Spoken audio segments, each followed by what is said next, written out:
Olha, todas essas pessoas que estão aí dando palpite, falando, né, combatendo o esquerdismo, né, falando contra o governo da Venezuela, falando contra Cuba, você acha que elas fizeram isso? Está brincando comigo, pô? Eu sei que não, por quê? Porque eu fiz, e levou 40 anos. Né? Ou seja, eu tive a prudência de não sair dando opiniões políticas antes de eu ter me examinado em profundidade para ver cada miúda reação minha, como ela refletia esses dados da cultura moderna, especialmente os mais recentes, que eu estou falando a partir dos anos 60. Mas esta influência, na verdade, vem muito antes dos anos 60. Eu, no meu livro, eu estudei coisas que vinham 100 anos antes dos anos 60. Mas é de apenas 100 anos a antecedência? Não, é de 400 anos. É toda a cultura moderna, certo? Ela existe para a destruição do quê? Não propriamente do Ocidente, a noção do Ocidente só aparece depois. A destruição do cristianismo. É uma coisa muito simples. E quando eu falo toda a cultura moderna, é praticamente toda. Né? Mas toda, assim. A parte dela que chega na mídia, que chega no sistema de ensino, que chega nas artes e espetáculos. Claro que quando você vai na esfera da alta cultura, os grandes pensadores, grandes obras, não é assim. Por exemplo, Shakespeare não tem culpa nenhuma disso. Dostoiévski não tem culpa nenhuma disso. Goethe tem um pouquinho, mas Kant tem um montão. Mas, em geral, Schelling não tem culpa nenhuma disso, Leibniz não tem culpa nenhuma disso. Então, a altíssima cultura está limpa. Mas a cultura que chega ao povão, sobretudo o povão universitário, quer dizer, não é o povão analfabeto, não é a empregadinha doméstica, não é o trabalhador braçal, não é disso que eu estou falando. Eu estou falando da massa popular estudantil. Ora, a massa estudantil é o que compõe, vamos dizer, o grosso dos movimentos ideológicos em toda parte. Quem é que sai fazendo quebra-quebra? Né? Por exemplo, quando teve aquela noite que os nazistas saíram quebrando as lojas dos judeus, tocando fogo e tudo, né? Foi velhinho que fez isso, é? Não, era todos os moleques de 17, 18 anos, fortão, não é isso? Velhinho não faz essas coisas, não é isso? O pai de família também não faz essas coisas. Ele tem que trabalhar no dia seguinte, vai sair quebrando loja, para quê? Então, os movimentos ideológicos do século XX, grandes movimentos ideológicos violentos, nazismo, fascismo, comunismo, né? Anarquismo, tudo é coisa de jovem. E é justamente nessa fase da juventude que você vê manifestamente a incorporação da cultura moderna, do elemento, vamos dizer, anticristão, revolucionário, negativista da cultura moderna. Está tudo ali. Ora, esta cultura foi o que criou a sua mente, meu filho. Né? Eu me lembro uma vez, por exemplo, que eu falei que essa música tipo, se é rock mais violento tal, fazia mal para as pessoas. Heavy metal fazia mal para as pessoas. O número de conservadores que ficaram revoltados comigo. Daí eu mostrei o livro daquele médico vietnamita que mora em Paris. Ele era instrutor de dança, né, além de médico. E ele foi vendo que o desempenho dos alunos dele ia piorando, e piorando, e piorando, piorando, piorando. E ele foi estudar o que estava acontecendo. E chegou à conclusão, a música que está acabando com esses caras.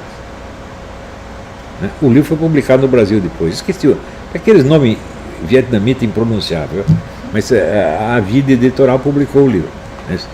É música, não sei o que, personalidade. Né? Eu recomendo altamente esse livro. Para você ver como essas coisas são importantes.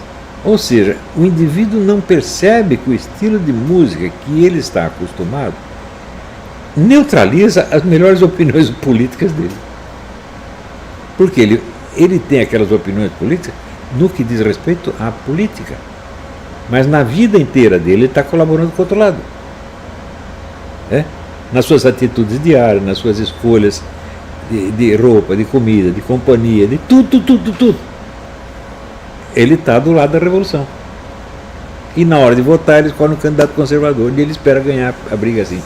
Ora, O que eu estou dizendo para vocês, não fui eu o primeiro que percebeu. Quem primeiro percebeu isso claramente foi Stalin. O segundo foi Antônio Gramsci.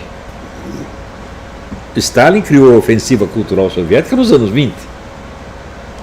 Ele entendeu que o principal era a atuação na cultura, não na propaganda política.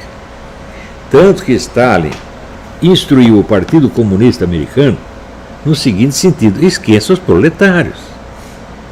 Não adianta você ficar fazendo propaganda comunista para proletário.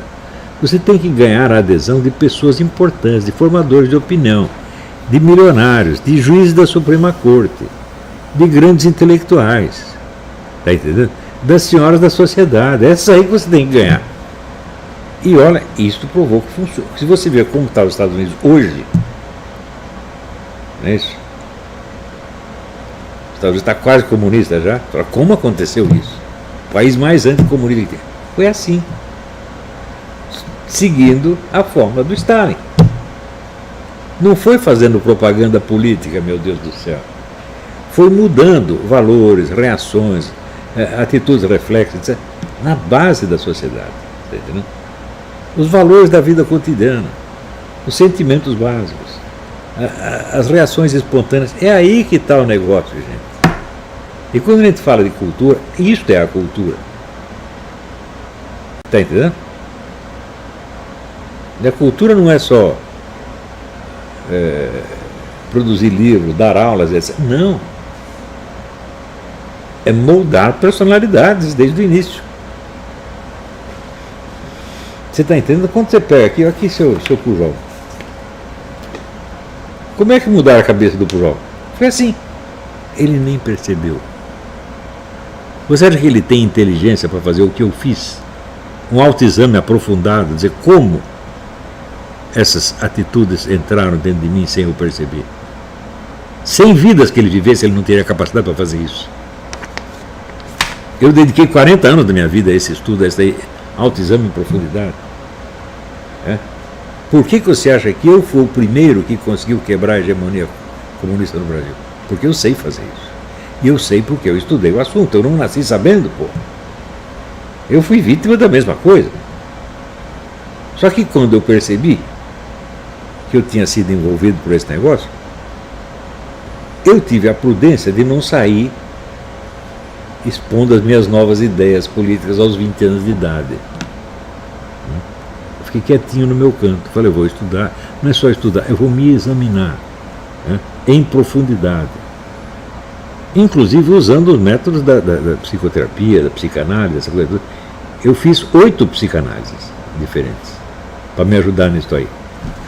Não porque eu estivesse interessado nela, mas estava interessado no método dela para usar numa coisa que realmente a psicanálise não liga.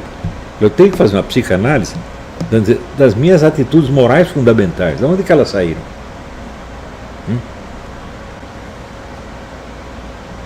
Dá para você entender? Quando você ouve, tem gravações de discursos do Stalin, do Hitler, do Mussolini. Ouça isto. Quantas pessoas estavam ouvindo aquele besterol e acreditando e seguindo como se fosse a nova revelação? Você consegue imaginar o poder que esse cara tinha sobre a imaginação de milhões de pessoas? E esse cara não, esses caras. Isso graças aqui ao rádio. Por que eles podiam usar o rádio? Porque eles tinham a estação de rádio. Os outros não tinham. Dá para entender? Se um carinha dissesse, não, eu vou fazer uma estação de rádio para me opor a essa coisa, os caras descobrem a estação, vão lá, destroem a tua estação e prendem você. Ultimato. Então, só pode transmitir a mensagem do chefe. E a mensagem do chefe se propaga. Aquilo que ele disse no discurso, que emocionou tantas pessoas, vai aparecer também no cinema, no rádio, na televisão, no jornal, na história em quadrinho, em todo quanto é lugar, porra. É um negócio avassalador. Você pode se livrar disso? Pode. Mas não é tão fácil quanto você está pensando. Não é mudar de opinião política. Meu filho, você tem que se autoexaminar. Vocês entendem por quê? Que apesar de terem surgido, a partir da publicação do Imbecil Coletivo, começaram a aparecer pessoas que tinham coragem enfrentar isso. Não os comunistas diretamente, mas os petistas. Né? Primeiro que eu já achei estranho, falando, por que antipetismo e não anticomunismo? Né? Porque o pessoal pretendia, com esse antipetismo, salvar um pouco da reputação do comunismo. Não, o comunismo é inocente dos crimes do PT, imagina. Só depois é que se descobriu que o PT não estava roubando, né, para pagar a mulher, para comprar cocaína. Não, estava roubando para financiar ditaduras comunistas. Mais tarde isso ficou claro. Então o pessoal começou a dizer, o problema não é o petismo, o problema é o comunismo. Mas, então, sem este exame em profundidade, você vai sempre acabar fazendo o que o seu inimigo quer que você faça. Por mais que você o odeie, por mais que você deseje combatê-lo. Porque a sua alma profunda ainda está regulada pelos valores dele. Está entendendo? Ou seja, é preciso fazer uma crítica aprofundada de toda a cultura moderna. Toda a cultura moderna, sobretudo a parte que se impregnou em você, tem coisa que não entrou, que não chegou em você, mas muito chegou.